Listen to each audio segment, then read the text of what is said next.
Nós começamos na semana passada, um tema sobre céu e terra, e eu quero completar nesta manhã. Talvez eu sei que você tem ideia, eu não sei o quanto você tem ideia do tamanho, da dimensão, da necessidade, do esforço, da dedicação do trabalho, que muitas pessoas têm nesta casa para oferecer a você condições de você prestar o seu culto a Deus, seja no domingo de manhã, seja no domingo à noite.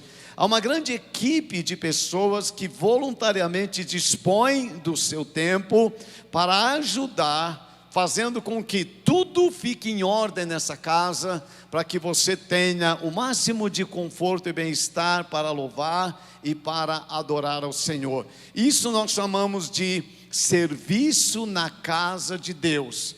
Nessa manhã, enquanto você está aqui, provavelmente seus filhos estão lá na IDC. A IDC é um lugar maravilhoso para as nossas crianças. Eu sempre incentivo os pais a que possam deixar os seus filhos lá para aprender de uma forma tão especial nesta fase da vida que vai marcar a vida deles. E eu sei que é tão importante as pessoas que trabalham lá. Então, eu agradeço demais todos os voluntários lá. E se você quiser servir por um período, minha sugestão, meu irmão, minha irmã, é que você encontre um lugar para servir na casa de Deus. 2022 acontecerão muitas coisas novas nesta casa. Nós estamos trabalhando muito, toda a equipe de pastores e líderes dessa casa, para que muitas coisas novas venham a existir, para dar oportunidade de você, de alguma forma, servir a Deus através do serviço desta casa. Por exemplo, quando nós acolhemos o pessoal do acolhimento, que eu tenho assim, sempre muita gratidão. Parece uma coisa tão simples, mas eles estão ali domingo após domingo para dar as boas-vindas. Talvez você possa também ajudar de alguma maneira, quem sabe por um tempo, não precisa ser para sempre, mas você tenha uma experiência de servir na casa de Deus. Eu aprecio demais o pessoal que trabalha lá no estacionamento, é um trabalho tão importante. Talvez você que tenha carro, você poderá se dispor. Olha, eu nunca ajudei no estacionamento, eu sempre uso o estacionamento, mas eu nunca ajudei. Eu gostaria de ajudar, pelo menos por um período, quem sabe, será uma experiência maravilhosa para você. Assim, tem tantas áreas na igreja que nós queremos, nesse ano, trabalhar de forma muito organizada para que você tenha a alegria de servir ao Senhor, e o seu povo nesta casa. É isso que nós chamamos de terra, é o que nós fazemos na terra para a glória do Senhor no céu. Lembramos semana passada de 3 coisas que acontecem na terra que têm reflexo no céu. Primeiro, foi quando uma pessoa se converte. Lucas 15, a partir do verso 1 até o 10, falando ali das coisas perdidas que foram achadas, e Jesus disse que a festa no céu quando um pecador se arrepende. Então, coisas que acontecem aqui, domingo após domingo, e às vezes nós achamos, vamos nos acostumando, isso é tão simples para nós, precisamos entender a conexão que isso tem com o céu. Por isso eu falo para você, toda vez que alguém converter nessa casa ao Senhor Jesus, é bom que a gente celebre também assim como os céus celebram. Outra coisa, falei de Estevão, quando há uma provação de um crente na terra, isso mexe com o céu. Atos capítulo 7, 54 a 60, conta a história de Estevão. E às vezes nós estamos numa grande tribulação aqui na terra e não percebemos a conexão com o céu. Achamos que o céu não está olhando para aquilo que está acontecendo conosco. E o terceiro acontecimento que mexe com o céu é o momento em que nós entregamos os nossos dízimos e as nossas ofertas, no momento em que nós oramos. Atos 10, de 1 a 4, vai contar a história de um homem chamado Cornélio. Ele não era do povo de Deus, mas ele era temente a Deus, e à medida em que esse homem tinha práticas do povo de Deus, eu imagino que ele não tinha a dimensão da conexão da terra com o céu, das atitudes que ele estava tendo. São coisas maravilhosas que nós aprendemos na semana passada, e hoje eu quero compartilhar com vocês algo também tão importante, mais ligado ao céu, mas que tem reflexo na terra. Hoje é o inverso, coisas que acontecem no céu e que refletem na minha vida e na vida da igreja na terra.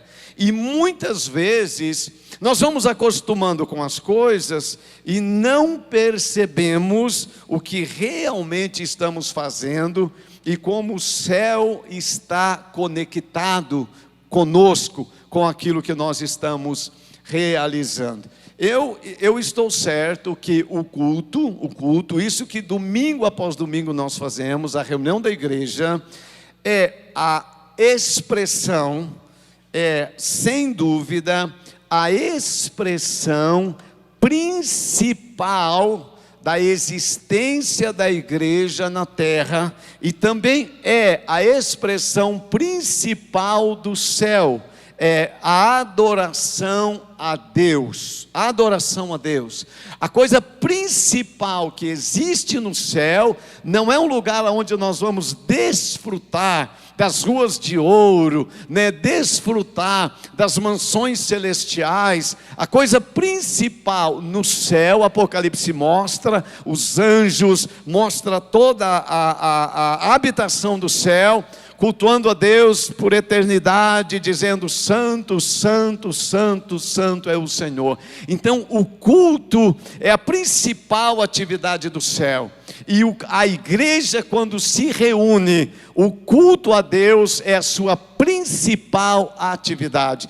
Tudo que nós fazemos, quando nós pregamos, quando nós convidamos alguém para aceitar Jesus, quando nós convidamos alguém para ofertar, tudo que a gente faz aqui tem o objetivo de ser culto a Deus. Se não for esse propósito, Douglas, ao preparar as músicas, ao cantar, se não for esse propósito, é show.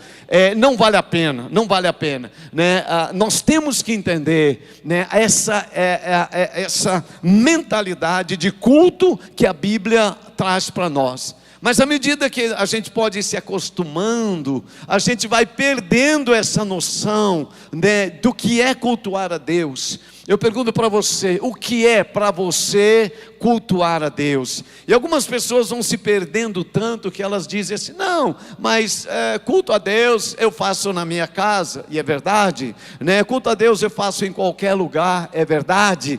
Mas hoje nós queremos aprender porque Jesus estabeleceu a igreja na terra, Qual é a intenção de Jesus em ter deixado a igreja na terra? E qual é a diferença da adoração da igreja, da adoração de um indivíduo? Então eu espero que Deus me dê graça para nesse dia de ceia compartilharmos isto com você. O culto é espiritual, o culto não é geográfico, o culto não é de prédio, é muito mais do que isso. E às vezes nós vamos achando, que essa ideia, de culto espiritual, ela parece que vai saindo dos nossos olhos e a gente vai acostumando a reuniões. Mas eu espero que Deus nos desperte através da sua palavra nesta manhã. Adoração é coisa do céu que veio para a terra. João capítulo 4, verso de 19 até o 24, está escrito assim. João capítulo 4, do 19 até o 24. A conversa de Jesus com a mulher samaritana. Disse a mulher: Senhor, eu vejo que tu és profeta. Nossos antepassados adoraram neste monte, mas vocês, judeus, dizem que Jerusalém é o lugar onde se deve adorar.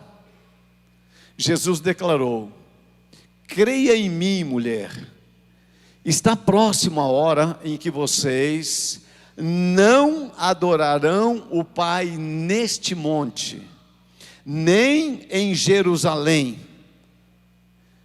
Vocês, samaritanos, adoram o que não conhecem. Nós adoramos o que conhecemos, pois a salvação vem dos judeus. No entanto, está chegando a hora, e de fato já chegou, em que os verdadeiros adoradores adorarão o Pai em espírito e em verdade. São estes os adoradores que o Pai está procurando. Olha que interessante. Jesus vai ensinar essa mulher que tanto os judeus quanto os samaritanos, que tinham local geográfico para adorarem, e eles adoravam naqueles lugares com um entendimento. Porém, Jesus vai dizer agora, que ele era o Messias, ele era, sendo Deus, a expressão do céu na terra, em que as pessoas não deveriam continuar adorando da mesma maneira, como se a adoração fosse da terra. Jesus está dizendo: a adoração é do céu, a adoração é espiritual, a adoração não é religiosa, a adoração não é geográfica, e vocês vão adorar em espírito, presta atenção, em espírito e em verdade. Jesus está dizendo, que a falsidade não pode entrar na adoração, a mentira não pode entrar na adoração. Ela é espiritual, mas ela tem que ser verdadeira. Adoração envolve profundo amor e respeito a Deus. Adorar é expressar honra a Deus, é ter reverência genuína. Deus está procurando estas pessoas. Gente, isso aqui é tão sério, e isso me faz pensar que se Deus tem que procurar, é porque não é em qualquer lugar, em qualquer momento, que esses adoradores vão aparecer ou vão existir. Muito sério isso. Nós achamos, temos uma ideia de que adorar a Deus, basta eu fazer o que eu quero fazer, que eu estou adorando a Deus.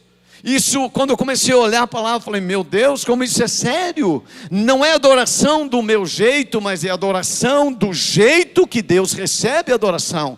Jesus disse: a adoração que Deus vai receber é a adoração que é feita em espírito e em verdade. Em 2 Crônicas 16, 9a está escrito assim: pois os olhos do Senhor estão atentos.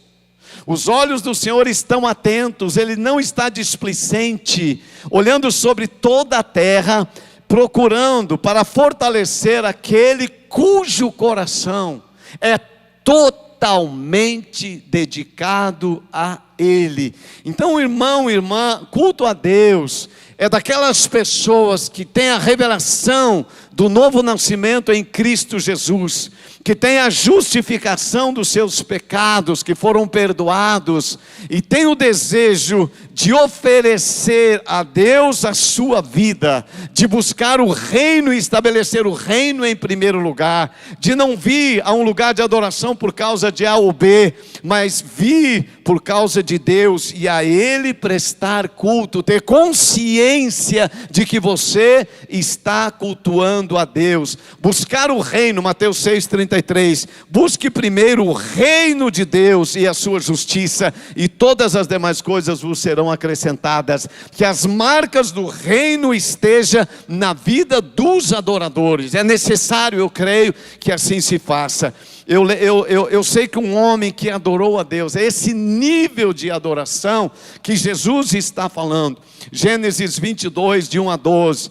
Abraão foi esse homem que adorou a Deus deste jeito. Eu quero trazer aqui um entendimento, do que fez Abraão.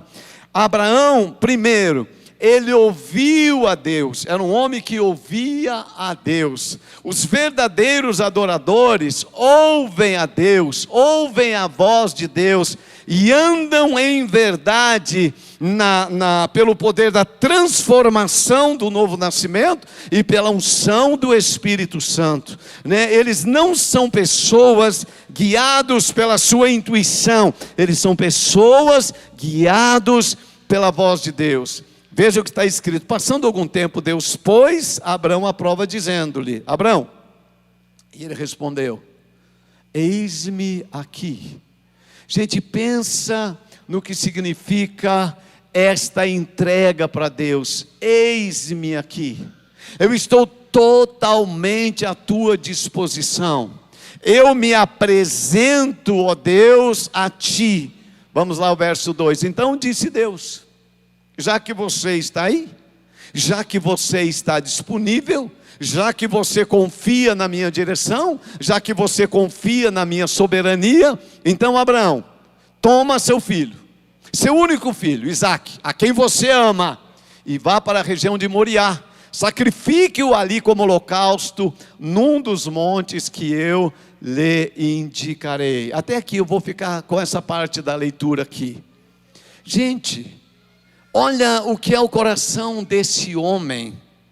Entrega o que de melhor você tem, em culto a Deus, em confiança a Deus, submisso à direção de Deus. Deus encontrou em Abraão esse homem que colocou o reino dele em primeiro lugar, um homem que se permitiu ser provado por Deus nesse nível de entrega, nesse nível de perda, nesse nível de abrir mão. O culto a Deus, ele parte do coração de pessoas que estão dispostas a abrirem mão de coisas por causa de Deus, de renunciar àquilo que mais eles querem, por amor a Deus, se assim for necessário. Deus encontrou em Abraão este adorador, né? Abraão, você sabe a história, não era um homem perfeito, mas um homem que se entregou inteiramente a Deus.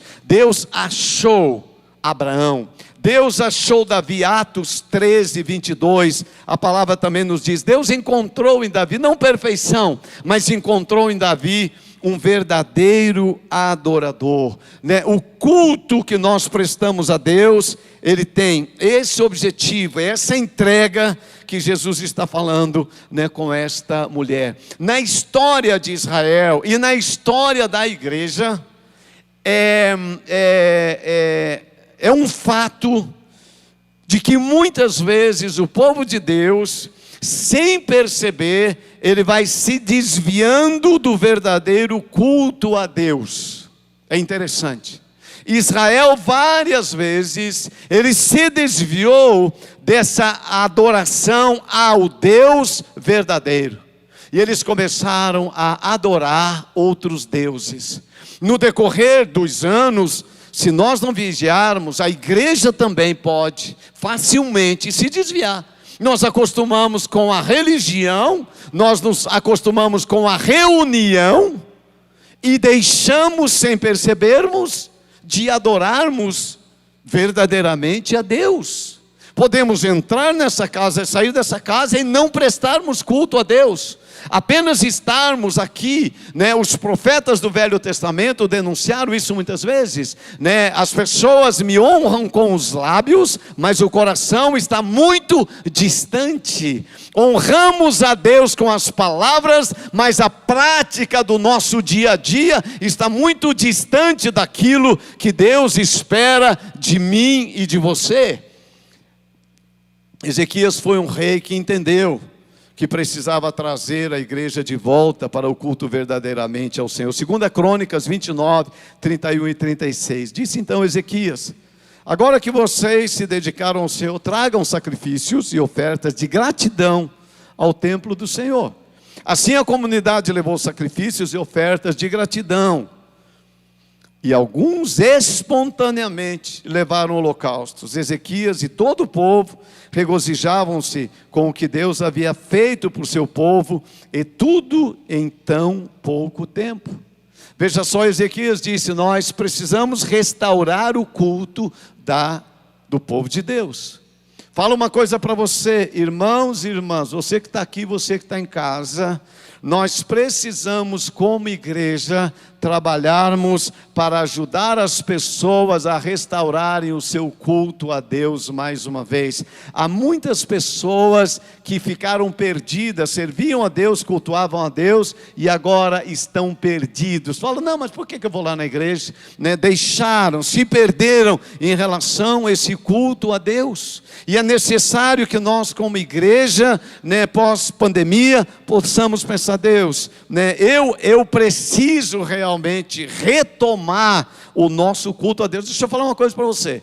Uma das grandes coisas que Deus tem pedido para mim e para a equipe dos pastores e pastoras que nós temos conversado e vamos conversar nesse tempo, eu entendo que esta igreja precisará, antes de tudo, antes de qualquer recomeço, de qualquer atividade, retomar o culto a Deus com força. É esse meu entendimento, é esse nosso entendimento. Nós precisamos retornar o culto a Deus com força. O culto a Deus tem que ser a expressão mais importante desta casa. Nós estamos crendo.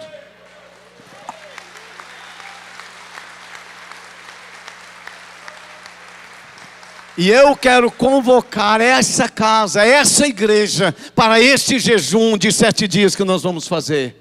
Se você adora a Deus, se você pertence a Deus, se você busca a Deus, nós estamos convocando essa igreja para jejuarmos, para que o Senhor nos fortaleça, para que brote de nós um culto em espírito e em verdade durante todos os dias desse ano e nos próximos anos. Esse é o desejo do nosso coração. Um culto vivo, um culto que realmente alegre o coração de Deus, um culto voluntário, como foram nos dias de Ezequias. Eles tinham gratidão, eles traziam oferta, meu irmão, depois vou falar um pouquinho sobre isso, eles traziam holocaustos, eles se regozijavam na presença de Deus. Diga: a presença de Deus. Presença de Deus. Eles tinham alegria na presença de Deus. O culto precisa ter a percepção da presença manifesta de Deus. Jesus falou com a mulher e disse: olha, é assim. Querido, sabe o que me chama a atenção? É que nós achamos que Deus aceita qualquer tipo de culto. Qualquer tipo. De qualquer maneira, de qualquer jeito. Nós achamos que Deus aceita qualquer tipo de oferta que nós trazemos, de qualquer jeito. E eu tenho uma notícia para dar a você. O Deus que eu sirvo e você serve não é um Deus de qualquer jeito. Existe um jeito para fazer as coisas para Deus. E Jesus disse o jeito é em espírito e o jeito é em verdade. Em espírito e em verdade. Aquilo que nós fazemos para Deus tem que ser com sinceridade e com verdade. Queridos, se nós não olharmos a palavra, a gente vai achar que Deus, Ele é semelhante a nós. Qualquer coisa que a gente fizer, vai estar bom. Não, tem um jeito.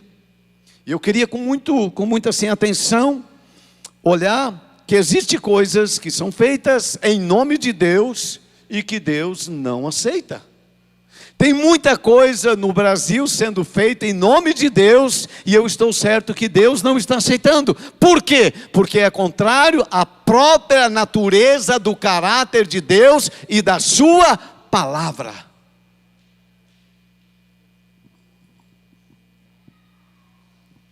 Tem uma história em Gênesis, 2 irmãos, Abel e Caim. Eles decidiram ofertar a Deus. Os dois.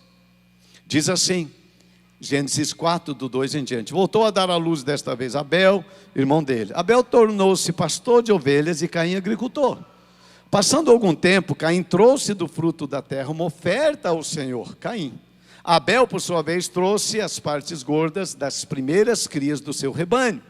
O Senhor aceitou com agrado Abel, presta atenção. O Senhor aceitou com agrado Abel e a sua oferta.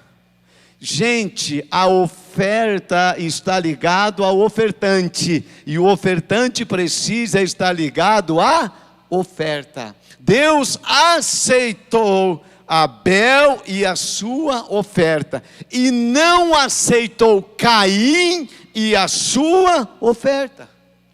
Presta atenção nisso. Não é apenas a oferta de Caim que foi rejeitado. Caim também foi rejeitado nesse culto que ele ia oferecer a Deus. Por isso, Caim se enfureceu e o seu rosto se transtornou. E o Senhor disse a Caim: por que você está furioso? Por que se transtornou o seu rosto? Se você fizer o bem, não será aceito. Mas se não o fizer, saiba que o pecado o ameaça a porta, e ele deseja conquistá-lo, mas você deve dominá-lo. Caim, eu não faço acepção de pessoas, mas eu faço acepção do coração e das ofertas. Qual é a motivação do seu coração? Gente, isso aqui é muito sério. Aí você pode falar: ah, pastor, tá legal, isso aqui é lá no Velho Testamento. É, realmente é no Velho Testamento. Realmente é no Velho Testamento. Mas eu vou ler um texto parecido no Novo Testamento, de oferta, e que não foi aceito.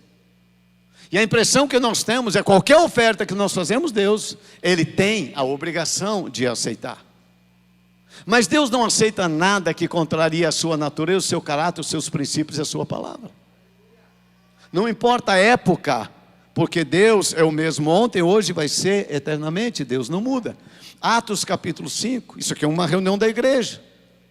Um homem chamado Ananias, com Safira, sua mulher, também vendeu uma propriedade, e ele reteve parte do dinheiro para si. Sabendo disso também, sua mulher, e o restante levou e colocou o resto, olha só, o resto, colocou aos pés dos apóstolos. E perguntou Pedro: Ananias, como você permitiu que Satanás enchesse o seu coração a ponto de você mentir ao Espírito Santo e guardar para você uma parte do dinheiro que recebeu pela propriedade? Ela não pertencia a você? E depois de vendido o dinheiro não estava em seu poder?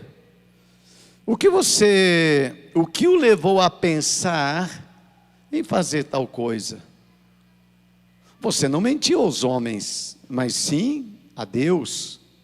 Ouvindo isso, Ananias caiu morto. Grande temor apoderou-se de todos os que ouviram o que tinha acontecido. Então os moços vieram e levaram o seu corpo e o sepultaram. Cerca de 3 horas depois, mais tarde, entrou sua mulher, sem saber o que havia acontecido. E Pedro lhe perguntou: diga-me, foi esse o preço que vocês conseguiram pela propriedade? E ela respondeu: sim, foi isso mesmo.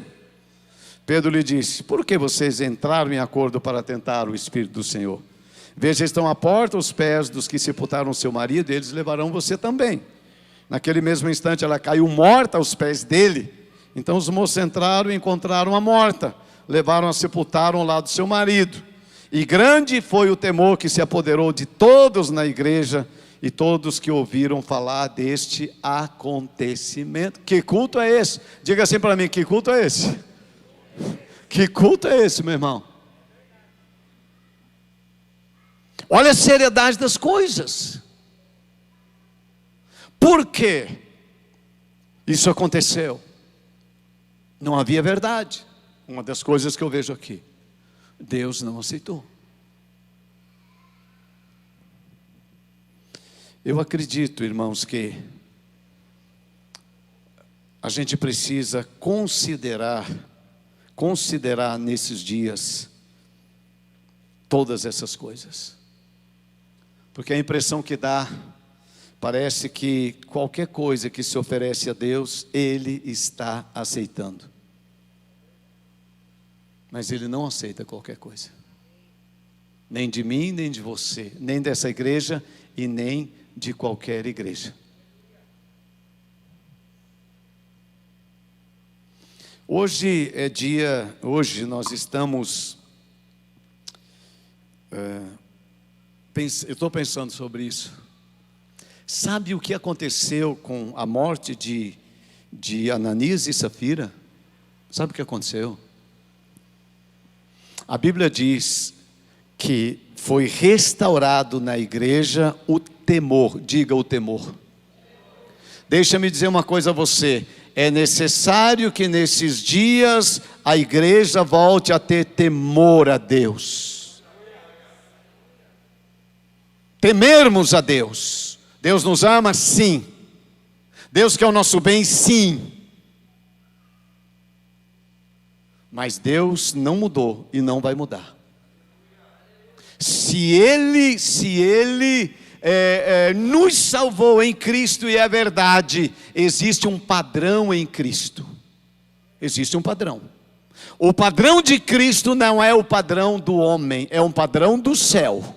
O padrão da igreja não pode ser o padrão do pastor. O padrão da igreja tem que ser o padrão do céu, o padrão da palavra e do reino de Deus.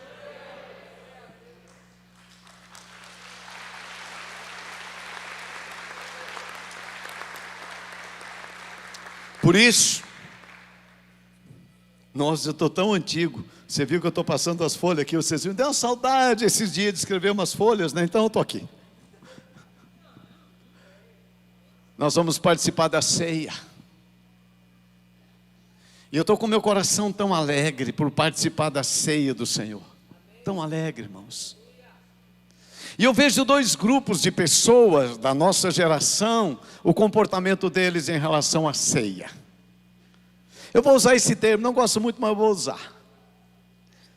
Os religiosos, eles não levam a vida muito a sério, compromisso com a igreja, com o reino, com a família, com o testemunho, mas no dia da ceia eles estão lá. Porque eles acham que a ceia santifica. Então vamos tomar ceia para ver se dá uma melhorada na coisa. É assim.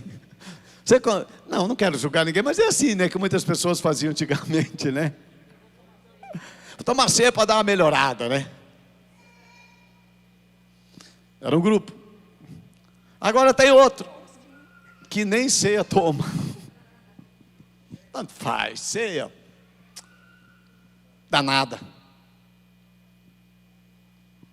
Eu queria falar um pouquinho sobre esse culto da ceia, o significado da ceia do Senhor. Primeira coisa, Paulo vai lidar, né, com essa questão lá na igreja de Corinto, e Paulo vai fazer a gente pensar um pouquinho. Abra lá, 1 Coríntios capítulo 11, 1 Coríntios 11.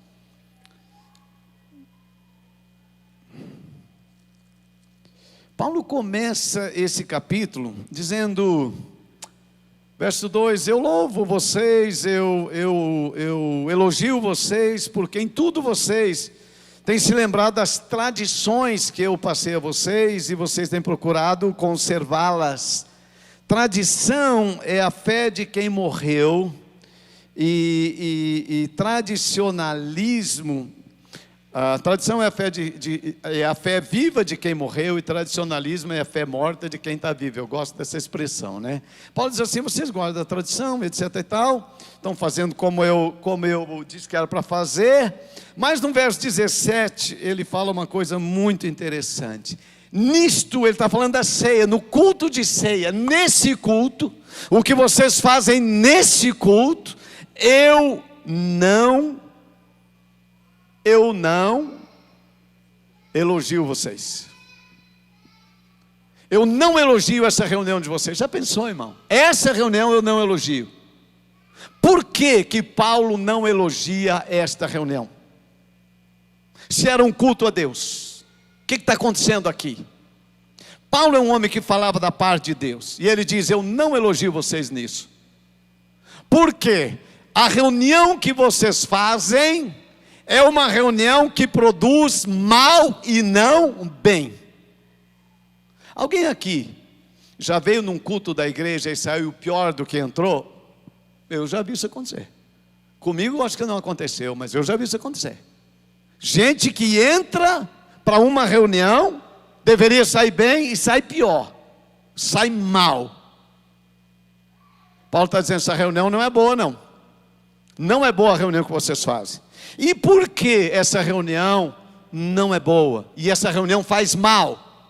Essa reunião não edifica, essa reunião não constrói, essa reunião não adora a Deus, essa reunião não faz com que os crentes sejam fortalecidos. O que acontece nessa reunião?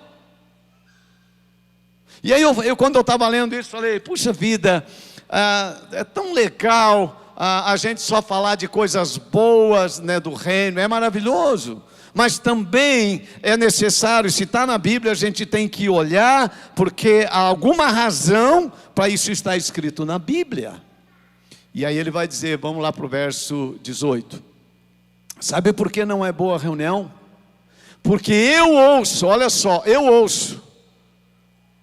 Quando vocês se reúnem, eu ouço, Paulo está dizendo, alguém me contou. Alguém me contou. Queridos, aí você vai falar, pastor, então pode ter fofoca na igreja? Porque alguém foi lá e contou para Paulo. Fofoca não pode, porque fofoca é conversa que não resolve nada, é só para botar gasolina na fogueira, não resolve nada. Fofoca não é de Deus e fofoca não edifica a igreja. Agora Paulo diz assim, olha, eu ouvi falar, alguém me disse que tem divisão no meio de vocês. Eu até acredito. Você sabia que eu preciso saber das divisões e das encrencas da igreja? Você sabia? E você sabia que tem gente que me conta das encrencas da igreja? Você sabia disso? E você sabia que são essas informações que davam a Paulo? Eu fui informado pela casa de Cloé, que tem divisão no meio de vocês. Aquela irmã, ela me disse. Agora Paulo não está falando isso para criar fofoca. Paulo está tá ouvindo isso e ele diz, eu vou tratar essa coisa na igreja.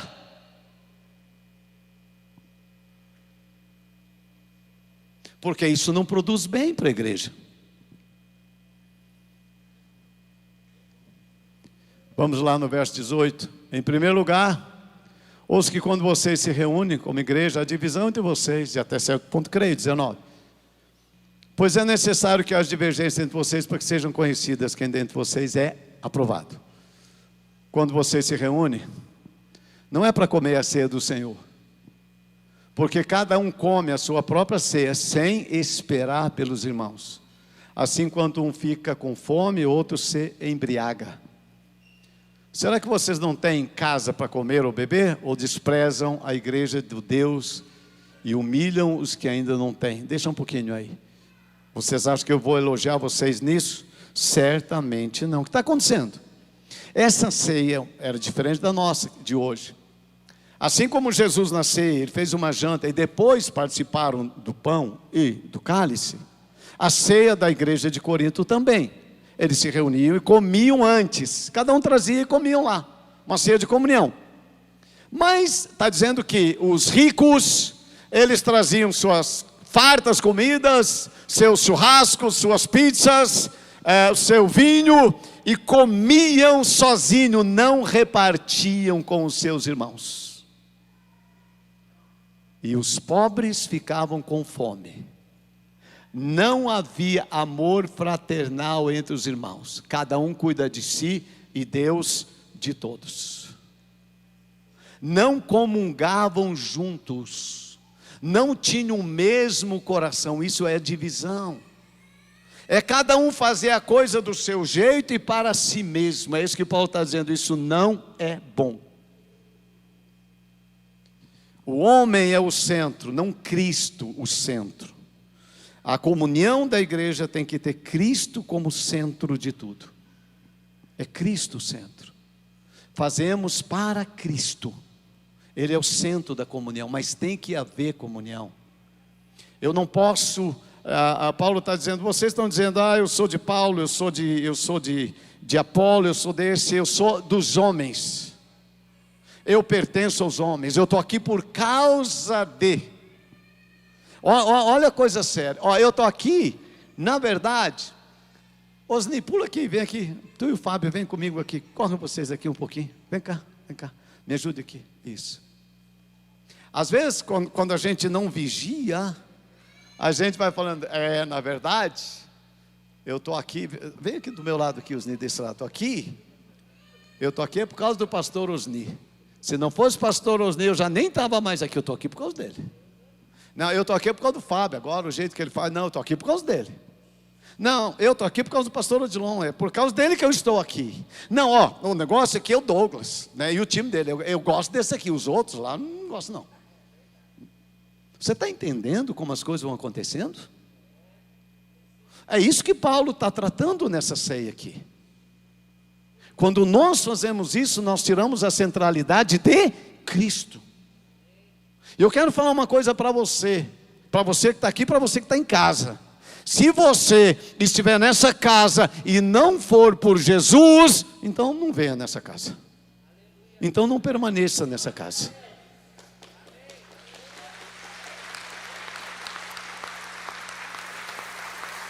Você entende de coração e de amor isso? Se você não entender, se você acha que vale a pena estar aqui por causa do pastor Osni, não vá para outro canto. Vá para outro canto. Gente, nosso esforço, nós estamos aqui porque Ele nos tirou do lamaçal de pecado das trevas, nos perdoou, nos santificou e colocou nos nossos lábios um novo cântico, um hino de louvor ao nosso Deus. A Ele a honra, a Ele a glória e a Ele o louvor. Nós somos servos dessa casa, mas o culto é para Ele, para Ele. Temos que andar em unidade, temos que amar, respeitar um ao outro, ajudar um ao outro, servir um ao outro. Nós temos que ser uma só igreja. É essa construção que Deus está nos pedindo nesses dias, uma só igreja. Uma igreja que glorifica, que cultua a Deus e que ama os irmãos. Uma igreja que sirva uns aos outros, que perdoe uns aos outros.